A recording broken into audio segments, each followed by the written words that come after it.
What is up, guys? Beancrew49 here. We're back on the Desolation map. And as you can tell, we're back at the Strand. I am getting pretty excited for this build, guys. We are nearing completion. Can you believe how fast this went? I've gotten a lot of help, and that's really been the reason why this place has gone up like a flash. And it's really exciting because the downtown is such a weird place. We got so many things that are finished next to empty plots. So it's hard to show it off. It's hard to play PvP around here. It's just weird, you know. There's finished things that I want to show you guys, but there's also just emptiness. So the Strand is bringing us closer to filling up the downtown area, so I am excited. We're going to play some PvP in here. You know we are.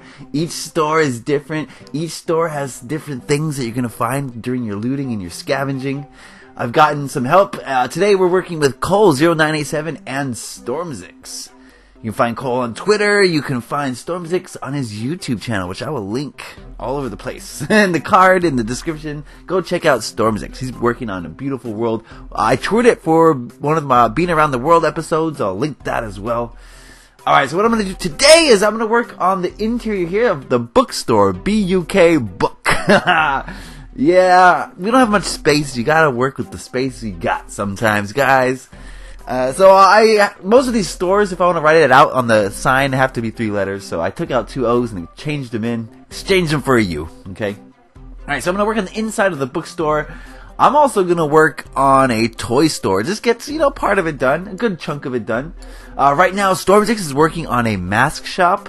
Yeah, it's pretty creative. A mask shop where you buy masks. I guess he was inspired by the Halloween season. But, there are mask shops year-round. There's Stormzix. And Cole0987, he is working on a hardware store. And we'll check in on those guys to see what kind of progress they get on this video. I'll check in with them in the middle of the video and then again at the end of the video. And we'll see what they've done. Okay, I'm just working on bookstore. Pretty generic. Now it's Monday. That means we're going to fast forward. That means we're answering some creative questions. Alright, you guys have been bringing the questions lately. We're getting deep. We're going in philosophically. And if that's the direction you guys want to take it, so be it. I'm down. This is you guys get to dictate. I mean, I choose the final question, sure. But you guys get to dictate what kinds of questions I read. So, thank you for all of your creative questions. They're beautiful. I want to answer them all. I really do. Maybe in the future we'll do this more than once a week. Who knows? If you guys keep bringing these questions like you do. Maybe like a Monday and Friday thing. But who knows? I'm just speculating. Put in the comments. Let me know if you want to see more of these creative question episodes or if you think once a week is good enough. Alright, let's get into it. Now, as fate would have it, our question comes from Stormzix. Yes, the Stormzix. Our very own Stormzix. He's building on the map right now, so it's only fitting that we answer his question because it's a good one. I think it was the most creative question I received this week. I did receive another question that I was dying to answer, but I think we're going to answer that next week, maybe. I don't know. It's all up in the air, guys. I'm going to answer it in a different video, actually. Anyway, let's go to Stormzix's question, and he asks, do you believe in such things as necessary evils? Or do you think that all/most things can be worked out with no harm done? Okay, alright. Here we go. Interesting question. Do I believe in things as necessary evils? Well, first of all, what is evil? Let's define evil. I think evil is the absence of love. That's what evil is. I don't think any other definition describes evil as accurately as that definition. Evil is something that hasn't received love in a long time or ever. That's what evil is, okay? That's my definition, but if you guys can think of a better one, I'd like to hear it. I think it's pretty good. I think that's what evil is. So is there evil in this world? Absolutely. Everywhere you look, there is evil. And it's from people, it's from things, it's from ideas, thoughts floating around. It's just evil is a part of our world here, okay? So we gotta recognize that. We can't just ignore the fact that there is evil going on around. And most of us don't. We're all too aware. The media is very, very quick to remind us to remind us of all the evil that's happening. When was the last time you saw a positive, uplifting story on CNN? Think about that. Have you ever read a positive story on CNN? So they're trying to infect us with evil thoughts through the media, but that's a whole different story. Now, do I think any of this evil is necessary? Absolutely not. Why is evil ever necessary? Now, a lot of people believe in duality, and that just means that what that means basically is people think about the yin and the yang, how there cannot be good without the bad, how they balance each other out, and how they're equal parts. This world is half good and half bad. That's the mentality a lot of people have. Have you noticed that? That's the mentality you probably have. That's the mentality I used to have until I started learning and reading and experiencing some things. And I came to realize that evil is just something beautiful that hasn't been loved enough, that hasn't received enough love. And the idea of duality, the idea of there being a necessary evil, that's a falsehood. That's a lie. If we were able somehow to spread love to all the things that we deem evil, I think we'd find that those things weren't so evil. All they needed was the touch of love, basically. So, is it necessary? Do we need balance? Absolutely not. Why? Okay, let's say this. Let's say there's 2 possibilities. 3 possibilities, okay? Let's say there's 3 possibilities. The world is filled completely of evil. That's one possibility. And some of us are just fighting the evil and being good in an evil world. There's a possibility that there's duality and there's half evil and half bad in this world or this universe, whichever way you want to look at it. Or the third way is there's just love. And the things that are evil just don't have any love. Now, I believe in the third one because in my experiences, that which is not loved is evil, and all you need to transform this evil is to spread love. I think that the idea that bad balances out good is wrong. I think everything is good. I think everything is one, united. We're all one loving thing. We're all together.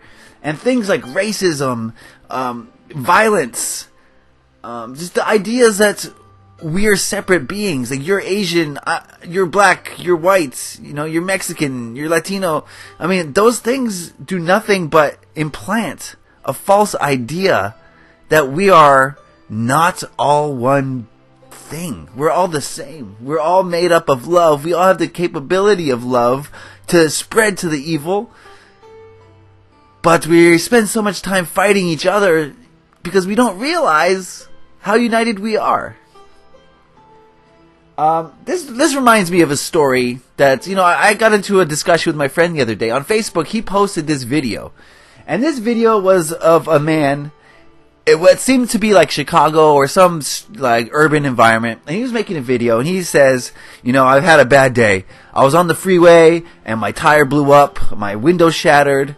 So I came into the city and I had to get my car fixed. And then as I was walking down the street, some gangbanger, with pants hanging down his ankles and like braids and stuff, had come up to him and said, "Hey, why are you wearing blue?" Basically, he was a gang member, and the guy was wearing a blue shirt or whatever.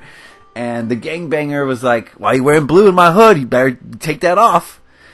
And so this guy who was having a bad day has a gun, and he's telling this story about how he pulled out the gun on this kid and pointed at his face and said, "You picked the wrong person. Get out of here," basically. And then the guy is making this video and he's saying, "This video is a message to the parents. You better teach your kids not to be out in these streets." And he thinks he's doing a public service, like, "Oh, I'm making this video to help inform people," But let's think about this for a second. This guy's upset about the violence that's going on around him. He's upset about the youth, the gang culture. He's upset about it, how violent they are. And he encounters this violence, and how does he respond? With more violence. He pulls out a gun and threatens this man's life. And he thinks that, maybe by pointing a gun at this guy, he'll have some realization and he'll turn his life around. He'll realize the error of his ways. Is that going to happen, guys? What do you think is going to happen? Is that gangbanger going to go back home and say, "Oh my goodness, my whole life was spent, descending into evil. What was I thinking? No, he's gonna go home, tell his other gang member buddies that we gotta go ride on this pony. You know what I mean? We gotta go jack this guy. And they're gonna go find him, catch him slipping, and they're gonna go find him and take his watch, which he showed on the video, which was really, really expensive. They're gonna go do something bad to this guy. They're not gonna learn any lessons. He's not gonna change his life because someone stuck a gun in his face. It's gonna be the exact opposite. That violence that supposedly innocent man committed on that gangbanger, that's just going to create more violence in an endless cycle of violence and more violence and more violence. What's the proper way to respond to someone who you deem is evil? A gangbanger. This guy thought he was evil. What's the proper way to respond to it? If he hasn't had love, you need to show him love. That guy hasn't had love, clearly. If he's worried about what colors you're wearing and is going to threaten harm on you because, you are wearing a certain color, right? He's living in the absence of love. And the only way to help him on his journey, to improve his life, is to show him love and compassion. Now, what does that mean in that particular situation? What could he have done?